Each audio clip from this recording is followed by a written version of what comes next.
welcome to the 8th episode of the Creative Wanderer podcast. Your weekly jaunt into creative inspiration. We are Emilija and Jo. Hi Jo. Hello everyone, and thank you so much for tuning in this week. Today we'll be talking about week 7 of The Artist Way, recovering a sense of connection. It is both a soothing and a grounding week. We'll be looking at different tools that help us connect to our creativity, and we'll be also looking at the ways we block ourselves from connecting to our artistic expression. And we'll end with giving our forgotten longings another chance. I can't wait to get reconnected. If you're enjoying the journey with The Artist's Way and would like an extra member of your sacred circle, we are very happy to be able to offer you our support in a number of ways. You can email us to let us know what you're enjoying or what you're struggling with at creative_wanderer@yahoo.com. Please follow us on Instagram at Creative Wanderer. Just replace part of creative with the number 8 and replace the beginning of Wanderer with the number 1.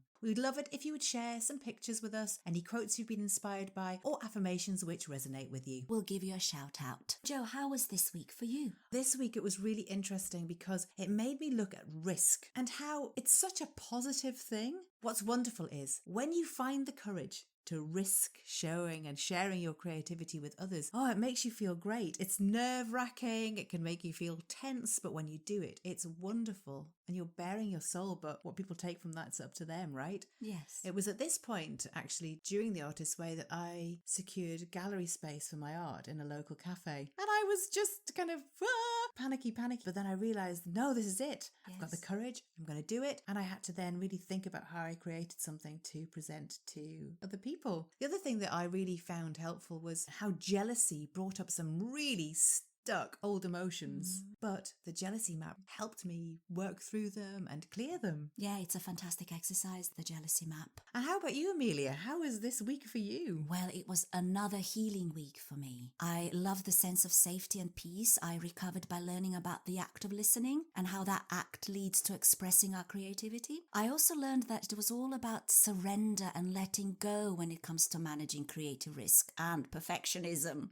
And that one creates best when we are in a state of flow and relaxation. I also gained clarity when it comes to understanding what jealousy is, and that the jealousy technically is an indication of fear from taking our creative risk. And I also loved excavating missed opportunities and chances from our past and giving them another go. Fantastic. Yeah, it was a great week. When it comes to connecting to our artistic expression and our creativity, we are looking at receptive skills and we are looking at active skills. And in terms of connection, this week gives us 4 areas to look at in terms of that dynamic. Yeah. And we start off by exploring the act of listening, or shall we call it the art of listening, because it's one of those abilities and skills that we have and we take for granted, but it does require practice and analysis. To be a good listener, one has to work at it, I think. And pay attention. Absolutely. Our morning pages, funny enough, teach us how to listen, don't they? They do, yeah.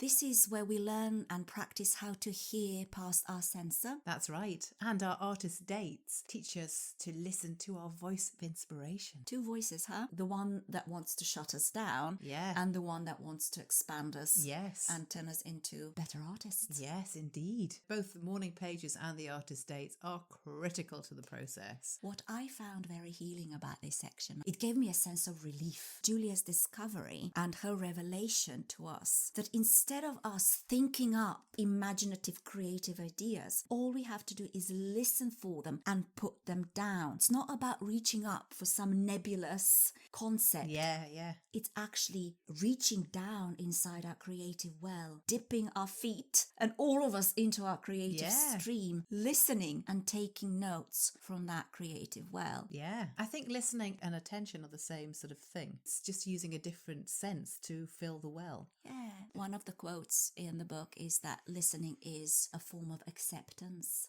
Oh, yeah. Which I really liked. In order to really listen to somebody or to take something in through your ears, through the whole of your body, you really have to accept them, really grant them their beingness. Yeah, so to do that, we have to let go of ego, pride, and censor, don't we, to enable that contract to take place. As part of my acting training, I did Meisner Training, and the whole of the first year you spend on learning how to listen. Wow. Yes. And how many years is it? It can be up to 3 years. Right. So it's only in the second year that you are kind of allowed to start working with a script. It really is all about looking at the other person and really hearing what they're saying to you. And do you realize, goodness, I've become so lazy when it comes to listening. Very often we listen in order to say what we want to say next, rather than really take in what the other person is saying. We ignore very often as well. And very often we misinterpret. We do not actually understand what the other person is saying. So there are different levels of listening. And of course, there is all this social conditioning and all these personas and personalities that pop up while you are learning how to listen. All our defense mechanisms, they come up as well. So you need to strip them all down to be able to reach that moment where you leave yourself alone and you just have a clear freeway between the person or the thing that you're listening to and your pure self. I hope I've explained that. You did, yes, definitely. Well. And it's actively listening, isn't it? Julia's next book is The Listening Path. So it's literally the path that you're creating between yourself and the other person. Exactly. And you mustn't put yourself, your ego, your censor between the two. The pathway has to remain clear, because very often when we listen, we immediately judge. We listen and we hear through the lens of who we are instead of really hearing the truth of what the other person is saying. Lots of wisdom to gain from this section and lots of opportunity to really analyze how we listen and perhaps do something about bettering that skill. Yes, because of course the whole thing about listening and leaving yourself alone, like leaving yourself out of the equation when it comes to creating your art. If you're in flow, you're not connected to ego, you're just connected to the flow of creativity that's coming through you as a conduit. Yes. And that makes me feel giddy, actually, that whole thought process. There's a lovely practice I started to do years ago on the tube to listen for the silence and only be aware of the silence, because there's so much going on around you. It's nice sometimes if you're on public transport to just be in that moment and wait for the silence within the noise. It's beautiful. This section delves really deep into the actual listening to our own intuition. There are many levels of listening. You know, you can be listening to the sounds in the environment, and then there is this voice within us, this voice outside of us, higher power. I think that we need to quieten our mind and our ego in order to listen to our intuition. And once we start listening to it, there is a sense of liberation and freedom. And I guess a certain level of stress gets taken off our creativity. We don't stress about it. It's already within you. Yeah, oh, that's the thing, isn't it? The importance of removing one's ego out of the way so that the active listening can happen without the fluff of interference. Yes. Interference fluff is definitely a thing, and we surround ourselves with it. We mustn't forget there isn't a right or wrong way of doing art. No, There's just the doing. there is. That's absolutely right. You know, the other realization I had was that as creatives and artists, we are blessed with the ability to hear that voice. We have that ability to really tune into it, to interpret it and express that voice that speaks to us from down below. And that's where our artistry, where our quote unquote talent lies. For me, just the recognition of it, I was like, yes, I'm able to tap into it, and let me give myself the freedom to just record everything as I hear it. Do not censor it. Just put it down as it is. And you know what? It's okay. It's true. This particular pearl of wisdom really resonates with me. When a painter is painting, he or she may begin with a plan, but that plan is soon surrendered to the painting's own plan. Oh, yes. It's just spot on. Yeah. When I'm painting, I totally find that. I might have an idea, but then the colours just have their own mind, really. They have their own process. It's co-creating with our own voice, intuition, and that creative well, I guess. It totally is. It's great. I love the fact that our creative ideas are our brain children. That's lovely, isn't it? It's important to listen to their voices, listen to the life force speaking to you through synchronicity too. It's talking to you and it's helping you. We are going in the same direction. Yeah. So of course this life force will be constantly chatting to you through synchronicity. And this is what Julia refers to as receiving the creator to creator help. Yeah. And there is no bigger artist than the creative force. Absolutely. Listening, that's quite a beautiful, expansive way of connecting with our art. Yeah. There are blocks to our connectivity, certain habits that we have that take away that sense of connection and block us. Yeah, they do. And one of those wee beasties is perfectionism. Right. So let's define perfectionism. Let's do it. The definition of perfectionism: a propensity for being displeased with anything that is not perfect or does not meet extremely high standards. A demand for the highest standard of excellence. Striving for completeness. And it comes from Latin perfectus, which means completed, excellent, accomplished, exquisite. And it's formed from per, which means completely, and facere, which means to make, to do. It's interesting when you trace the definition all the way to its root. When you strip it down, it just means to do something until the point where you feel it's complete. Yes. And I think that's what we need to hang on to. Definitely. Technically, perfectionism has nothing to do with getting it right. It's our refusal to really move ahead. That's what perfectionism is. Yeah. Stops us. It's a creative block. Yeah, let's see what Julia actually talks about when she talks about perfectionism. She says, perfectionism is a refusal to let yourself move ahead. It is a loop, an obsessive, debilitating, closed system that causes you to get stuck in the details of what you are writing or painting or making and to lose sight of the whole. Instead of creating freely and allowing errors to reveal themselves later as insights, we often get mired in getting the details right. We correct our originality into a uniformity that lacks passion and spontaneity. Do not fear mistakes, Miles Davis told us. There are none. Lovely Miles Davis. That's so true. There are no mistakes. It's a good lesson to learn. Perfectionists will always find a way to fill their time rather than doing the thing they should be doing. Oh, yes. For example, they'll start cleaning the kitchen or the entire house when they know they have to start writing or creating or doing their tax return. In a way, perfectionism could be a bit like procrastination. I totally think it is. You're procrastinating on actually putting that final dot or final brush stroke, and you just keep prolonging it. It's almost like a never-ending dream, a loop, a nightmare. It is, because if you keep adding something, you can sometimes over-egg the pudding. It can be at the point where it looks great and you go, oh, I just wonder if I should. And then it can be completely ruined. Absolutely. It's technically imperfection that makes something perfect. Yay! Isn't it? It is. The artist way is all about taking responsibility, and it would be so easy to point the finger of blame at somebody else for our perfectionism, but indeed it is a deliberate block that we erect ourselves. Yeah. You refuse to move forward, and you block your forward flow by constantly obsessing about how good your work is. Yeah. The other thing as well, what you do when you're suffering from perfectionism, you're not fully focused on your creation. You have one eye elsewhere. You're sort of scanning the room for the reaction. Yeah, you are actually worrying about what other people will think about your work, or what do they think about you. It is really a vicious circle when you think about it. So we need to step away from craving approval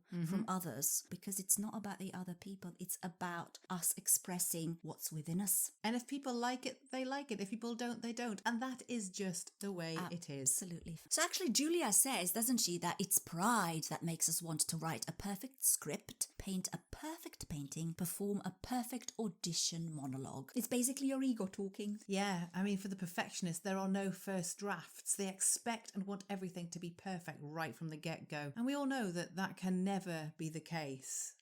Things take time to percolate and we need to work through them, but perfectionism does not lead to perfection. No. It leads to low self-worth. It points to what's not working or what's not good in ourselves rather than pointing to the good stuff. I find that some of my best work was born out of those spontaneous, unscripted, non-perfect, messy moments. Yeah. And it's a normal part of creativity, Julia says. Letting go. We always do the best that we can by the light we have to see. I love that expression. It's gorgeous, isn't it? It takes us to trust, and it takes us to our ability and willingness to take creative risk. Yes, indeed. Taking risks is another skill that we can work on in order to gain a deeper connection to our artistic self. And there is a wonderful quote by Agnes the Mill, and she says, "Living is a form of not being sure, not knowing what next or how. The moment you know how, you begin to die a little. The artist never entirely knows. We guess. We may be wrong, but we take leap after leap in the dark." It's a gorgeous one. It's a beautiful one. Creative recovery is all about moving out of our head and into action. And working on our relationship to risk and digging up any limiting beliefs we have in that area will definitely help us become more active. At the end of the day, art is doing. Creating, the very word says it all, doesn't it? Yes. We are very good at avoiding risk and deciding to be spectators instead, because we do not want to face self-exposure. And with self-exposure, there might be pain. And this is again connected to worrying about what others might think. Yeah. They might be judgmental, they might not receive it. It's so funny how often we expect the negative regarding our art instead of just the positive. Yeah, or just expecting nothing at all. Exactly. And it takes courage to have that creative exposure, to take those baby steps. And we compare our first baby steps, our first foray into creating art in whatever way that is, to masterpieces. And immediately by doing that, we completely sabotage ourselves. Absolutely. We are blocked creatively because we do not want to take that creative risk. However, we demand success from ourselves. We demand praise and recognition from others, but we are technically not doing anything. Yeah. So in order to start moving and doing, that risk has to be taken. Yeah, there is no other way. We must be willing to do things badly in the beginning as well and grow through that phase. Because if you're a perfectionist, you don't want anything to look bad. Nope. So by taking the risk, you have to risk it. It's true. Julia says, safety is a very expensive illusion. We love to stay within our comfort zones. Yeah. That's where we are comfortable. Everybody knows us within that zone. We have our patterns of behavior and we know what to expect. Well, the hard truth is that we are the ones who set limits on our creative success and our creative reach. And we make that fit within our comfort zone. That's so true. Yes. So by being open to taking creative risk, of course we need to step outside that, I call it the enchanted circle, because it is, and you'll feel uncomfortable. You'll be stepping into a terra incognita, uncharted territory. Yeah. You won't know what to expect. But that's where the gold is, isn't it? That's where rewards are. That's where the magic dust is. Yes, it is. And it's learning to completely not listen to your justifications as to why you're unable to do something. Art is expansive by nature. It will want you to expand with it. And this reminds us of Julia's tip, an attitude of gentle exploration, where we're expanding into new territories. Oh, I like that. Whenever we are breaking deeply rooted habits that keep us within our comfort zones, the temptation is to go, right, from tomorrow morning, I'm turning my whole life upside down and I'm turning a new leaf and everything's going to be different. Hang on a second. Let's take gentle steps towards that process, because you're inevitably going to fall flat on your face. That's why it's really important to do things just for the sheer experience of it, for the sheer joy of it. Yes. How does it feel? Yes, Jo is exploring a new way of painting. It's amazing to watch Jo experiment. And I guess you are going through that phase when you're not thinking about the final product and the exhibition. You're just like, oh, let me see how that works. If I do it this way, if I do it that way. And I'm sure you are actually finding it very enjoyable. I find it so enjoyable. It's really glee-giving. It is. It's, it is. Yes. Because it's great to see how something different works and how my creative eye sees it. Yes. And I wonder how other people will see it. But I can't really get into that because it's not about them. It's about me just getting that creative inspiration out. So I thoroughly enjoy it. I find it incredibly relaxing, actually. This brings me back to one of the wisest tips I've ever been given in terms of my creative process. Test your ideas. Yeah. Give yourself permission to test them. You'll never know, will you, if you don't give it a go? But it's such an expansive and liberating phrase, because you could be doing something and it might not be working out and it's still a bit iffy, and you're just saying, oh, I'm just testing my ideas. I'm taking it out for a test drive. See what happens. So taking risks does lead to self-empowerment, doesn't it, Jo? Yeah, it's a really positive thing. We'd definitely encourage you to look at the ways of embracing more risk in your life. Gentle risk. Gentle risk. through gentle exploration. Lovely stuff. Now, again, in order to be able to work with risk, we go back to our ability to listen. We do indeed. Well, now is the time, Amelia, for us to slow down and take a wandering pause to reflect. So if you have your beautiful bell to ring. I do, as always.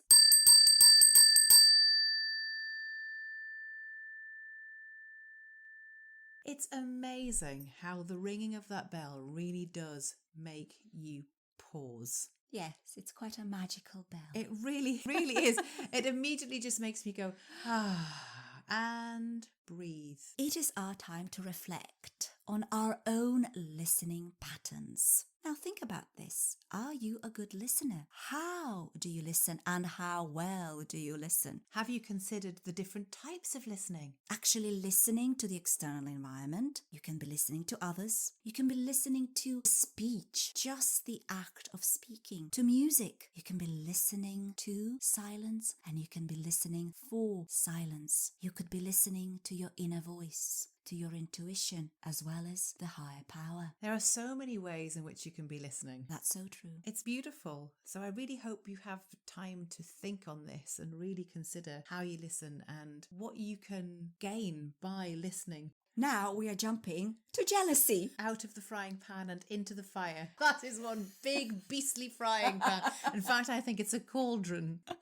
Bubbling, bubbling, bubbling. It is. Wow, well, jealousy is not a pleasant emotion, is it now? It's not, but it is another tough love friend. It is. Like anger. It points us in the right direction. It tells us we need to take creative action. It is a rather uncomfortable creative block, which really separates us from that ability to be able to listen and connect with our art. And then when we are actually embroiled in the drama of jealousy, it completely shuts us down, doesn't it? Yeah, it's awful. It really is. And the definition of jealousy. Jealousy is defined as the resentment against the person enjoying success or advantage, anger or fear of losing something or someone to a rival, not to be confused with envy. No. That's an interesting little nugget that I found on my travels, and actually it helped me a lot to differentiate between jealousy and envy. Yeah. Let's delve a bit deeper into that distinction. Let's do it. Although envy and jealousy are close in meaning, they have some different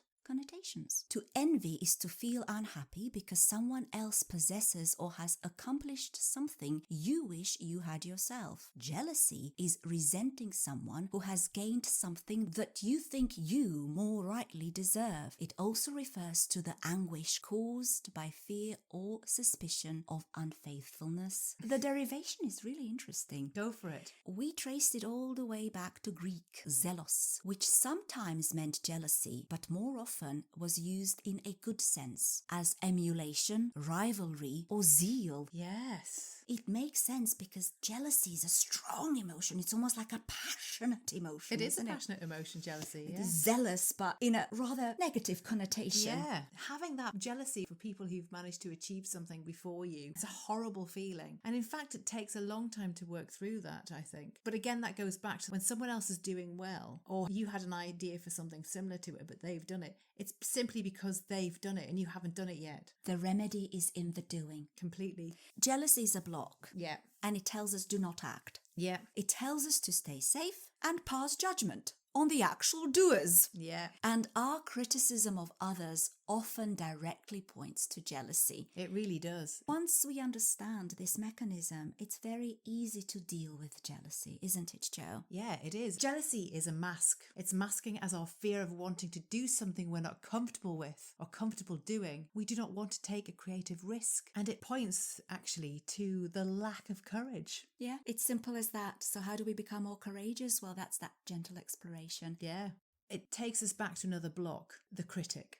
Yeah. Because it's easier to criticize the doers, and that makes us feel superior if we're criticizing them, which then turns into a justification for not taking responsibility for our own creativity. So our dear listeners, whichever way we slice it, it all comes back to us and the need to take creative risk and responsibility for our artistic expression. 100%. We do not act because we are afraid that we may not get what we want, and we fear that others will get what we want but not us, which makes jealousy such a poor cousin. It's so limiting. It stops you in your tracks. Yes, because it pushes that lack consciousness on us. We lose this sense of perspective. We see everything through fear and lack, and there can only be one successful artist, one great painting, and we feel that we do not have options. So it does limit us. Yeah, and it destroys our sense of abundance. The very thing that we were talking about last week. And then jealousy comes in and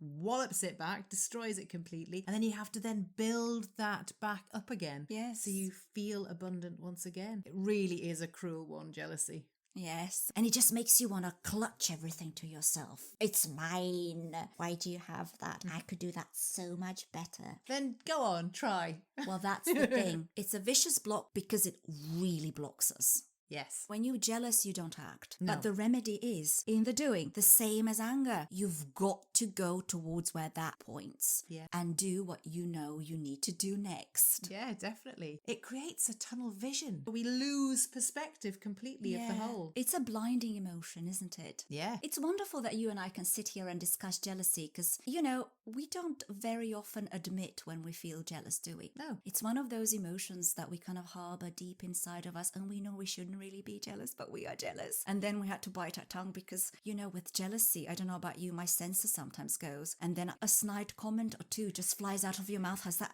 ever happened to you? And you know the other person really sees through you. I'm like, oh, I didn't mean to. I've got a gremlin in my mouth.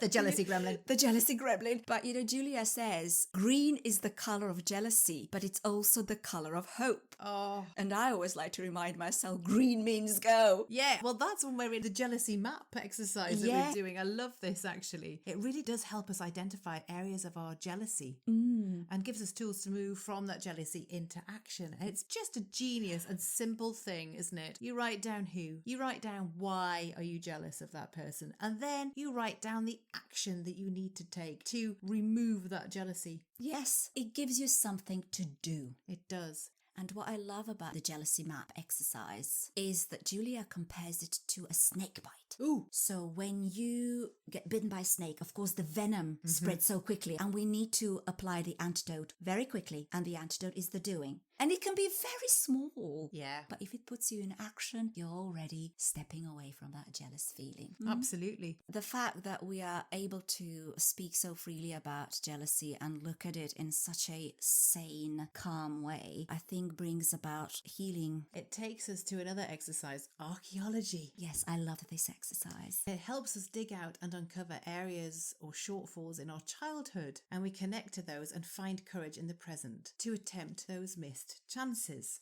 It's lovely to give our missed chances another opportunity to express itself. Yeah, new lease of life as well. It's never too late. I mean, one of mine might be too late because I wrote down, as a kid, I wanted a brother. Even that, looking at it and maybe finding out why and why was that important to you, you might find something else underneath that you can do something about. Yeah, I wonder what that tells me.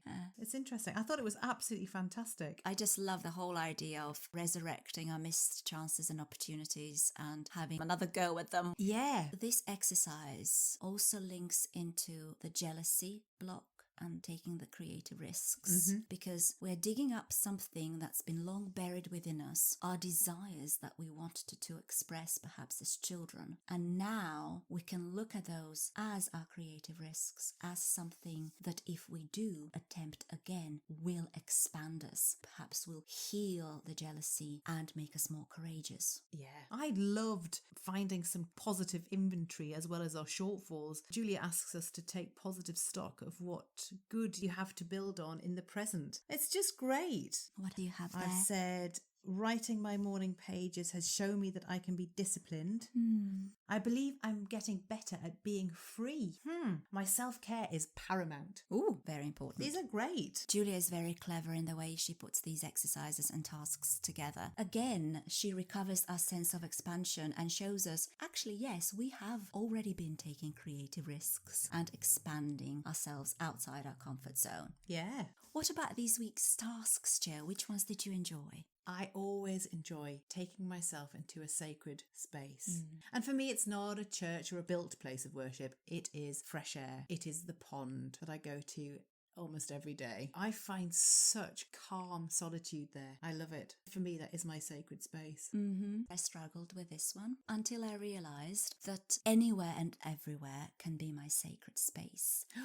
Because yes. it's within me already. And now wherever I sit in that moment of listening, I can create a sacred space. That makes such sense. Of course, that's the case. Yeah. Because it's wherever you find time and space to be on your own that is sacred. Yes. That's lovely. I enjoyed listening to music. Yes. And I doodled. I doodled and doodled and doodled and doodled whilst listening to it. Doodling is the best. What did you enjoy about this? Oh goodness, I had a bit of challenge with treating myself like a precious object will make me strong. Until the artist's way, I never actually put my attention on giving myself constant self-care. I had to work on task number 1, and I'm still getting there. Understandably so. I think we all struggle with that, don't we? I loved the creating a special smell in my home. Yes. And I completely forgot that one can create through smell. What is one of your favourite smells? I do like peppermint oil, as you know. Oh, peppermint oil is lovely. I love the smell of freshly brewed coffee. Oh, nice. Oh, we could talk about these tasks forever because they are really expansive and varied. Yeah, they were indeed. Oh my goodness. Amelia! What is it? We've come to the Inspiration Station Motel. Toot, toot!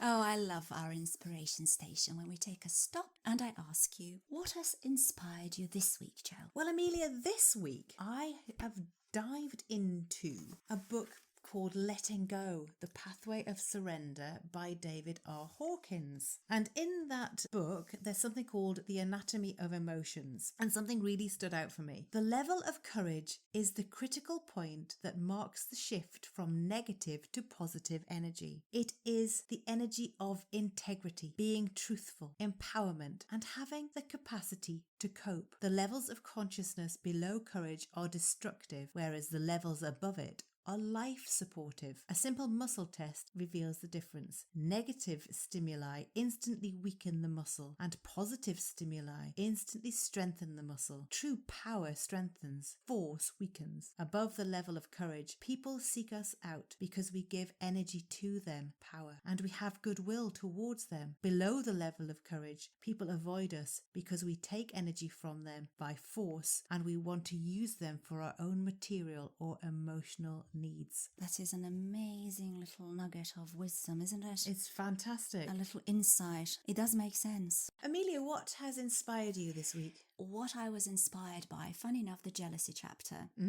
And for me, I realized a lot of jealousy stems from not listening to our desires. Squashing our desires because we want to do something. We're afraid to do those. We see others doing them and then the green monster appears. So what is a desire? It's a strong feeling of wanting to have something or wishing for something to happen. It comes from a Latin word and it means to long for, to wish for, to demand, expect. Now, apparently the original sense of the word might stem from the concept of awaiting what the stars will bring. And it comes from decidere, which means from the stars. Isn't that liberating? Yeah, it really is. Desires from the stars. That meant so much to me because I realized jealousy has stardust, has magic within it. I would like to read to you what Danielle Laporte writes about in her book, The Desire Map. Ooh. One of the themes that weaves through the book is that desire is the most creative force in the universe. Let's listen to what Danielle has to say about desire. Life-affirming desires, latent desires, secret desires, abandoned, neglected, avoided desires, rescued, feral, inextinguishable, set your soul on fire desires. Never underestimate the power of wanting. You want it, and you want it bad. Aspiring, hoping, plotting, recurring, reaching, bubbling beneath your surface. You crave it, and it craves you. So you make a plan to get it. The goal, the bucket list, quarterly objectives, strategy, accountability, mission, possible. And then you pray, assume, yearn, and hope that you'll feel good when you get what you want. Desire is the engine of creation. It is the apex of our expanding consciousness. It infuses us with the courage to do the most noble acts, to sacrifice and pursue, and wrest ourselves away from darkness to move into the light. It can drive us to madness, despair, and disabling doubt. Desire steers our pleasure pursuits of food, joy, self-expression, and connection. Through our wanting, we come to know more of ourselves, each other, and life. Desire is at the root of our divine impulse to evolve. Desire leads the way home. Well, that's rather lovely. I hope it inspires our listeners to listen to their desires a bit more often. Yes, definitely.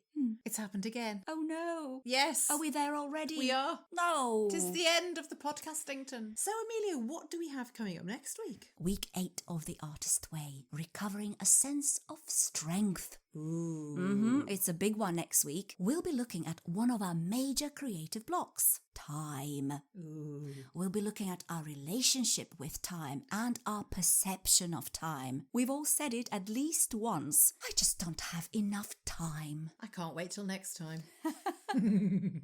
Thank you for wandering with us, everyone. And remember to always be on the lookout for the presence of wonder. see you next time.